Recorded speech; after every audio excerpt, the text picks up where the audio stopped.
ওঙ্কার বাংলায় আপনাদের স্বাগত। সঙ্গে রয়েছে আমি শিল্পা। আসছে বিস্তারিত খবরের দিকে। ভক্তি ও শ্রদ্ধার সঙ্গে পালিত হলো পোদ্রা বিবেকানন্দ নগরের সরকার বাড়ি রথযাত্রা। বিগত ২৬ বছরের বেশি সময় ধরে এই রথযাত্রা পালিত হয়ে আসছে।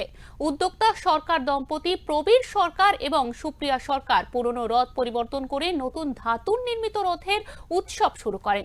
এদিন এলাকার অধিবাসী বৃন্দের সাথে হাতে হাত মিলিয়ে রথের দড়ি টেনে পরিক্রমায় অংশগ্রহণ করেন সরকার পরিবারের সদস্যরা। এদিন পূর্ণ যাত্রায় অংশগ্রহণ করেছিল কুমার আলোকের কীর্তন গ্রুপ। রথযাত্রা বিবেকানন্দ নগর এম বাজার হয়ে বিবেকানন্দ যুব সমিতি মাঠের পাশ দিয়ে আন্দুল রোড হয়ে চুনাভাটি মোড় থেকে আবার বিবেকানন্দ নগরের শিব মন্দিরের সামনে আসে। রথযাত্রার সময় জিলাপি ও পাঁপড় ভাজা বিতরণ করা হয়।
হাওড়া থেকে প্রসেনজিৎ ঘোষের রিপোর্ট, ওঙ্কার বাংলা।